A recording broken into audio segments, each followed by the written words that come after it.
Now that Black Clover chapter 307 translations are out, things are a lot more clear to us. We have Xenon revealing how he survived that era of Euros. We get to see the way Xenon beat the shit out of Yuno and how the two spatial brothers plan to take out Xenon. Therefore, let's not make any further delay and get started.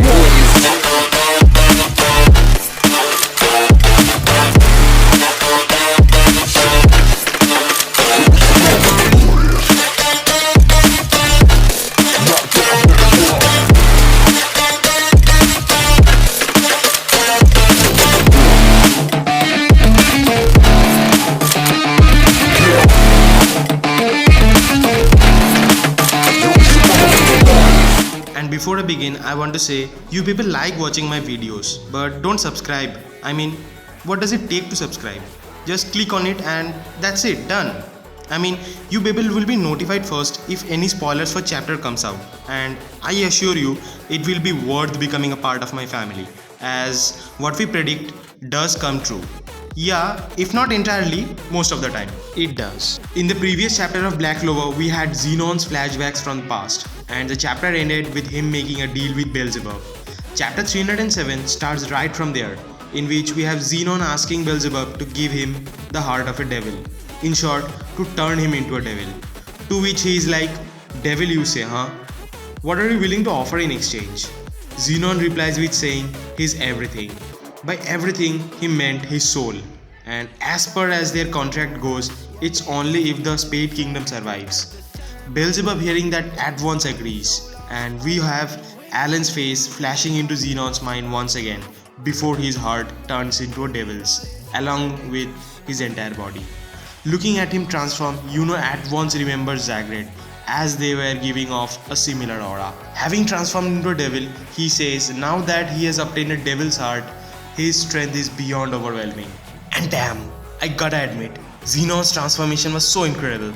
Langris on the other hand makes it clear to Yuno that their opponent is already using devil powers, and now that he has got a devil's heart, he's already become a devil himself. And right then, Yuno switches back to Spirit of Boreas and tries to attack Xenon. But Xenon's like, bruh, and he traps Yuno into a small spatial cube, attacking him from every possible direction with his bones. But those rapid attacks proves to be too much for him, as he gets hit in multiple parts of his body. Xenon later mentions that he could have killed him only if he aimed for his heart, but that would have killed Langris as well. But Xenon, my boy, you don't understand one thing. That is, you are you, and Yuno is Yuno. He will never kill his friends just for the sake of making the mission a success. You might have looked similar as a kid, but the path you went down is different from his. And without wasting any moment, Xenon using his spine-like tentacles deals a heavy blow to Yuno, literally smacking him into the wall, making him bleed out of his mouth and ultimately undoing his Boreas form. Now, it's pretty obvious it's not gonna be the end of Yuno. He's definitely gonna come back. After all, he's the main character's rival, and maybe with another new power. Because we all know by now that his powers are based on the 4 Greek gods of winds, with each of associated with seasons. Boreas, the cold breath of winter, Zephyrus, the god of spring breezes, and Notus, the god of summer rainstorms.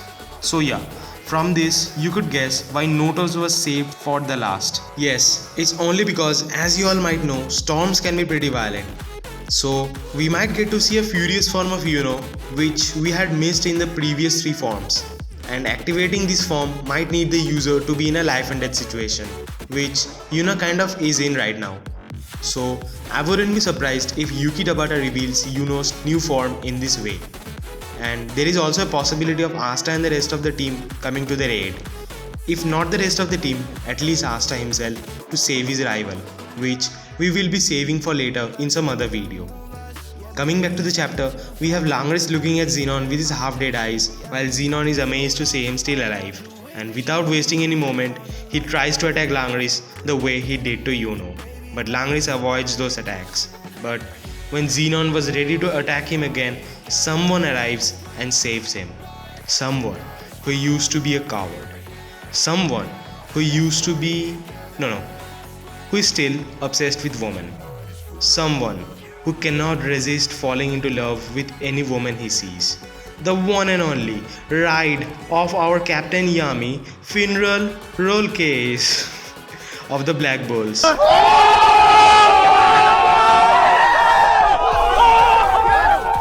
Okay, enough drama. Let's get back to the chapter. Seeing Funeral arrive there, Xenon at once recognizes him from the time he kidnapped Yami. Langris, seeing Funeral there, says, "Why are you here? You have come to save me again, haven't you?"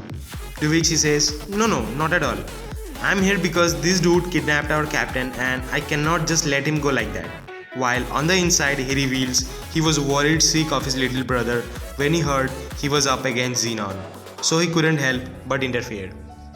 When Xenon tried to attack Langris the same way he did to Yuno, Funeral uses his fallen angel slapping directly into Langris and got out of Xenon's spatial trap. And now that Funeral, whose spatial movement is quick and precise, with Langris' mana zone, the two spatial brothers holding hands is planning to go all out against Xenon. And the chapter ends. Now, to be honest, I think they both will be incapable of defeating Xenon. And if you are thinking it's going to be similar to what happened in Magna vs Dante, let me tell you, Magna had an ace up his sleeve. But from what it looks like, Funeral does not. Or we would have at least gotten some hints in this chapter regarding it. But we don't know what surprise Tabata has saved for us. So let's see what does he have to offer. But I personally feel they will be useful in just holding him off for a while until someone comes to their aid or till Yuno awakens his new power. And that's it for the video, guys. If you liked it, give it a thumbs up and see you all until next time.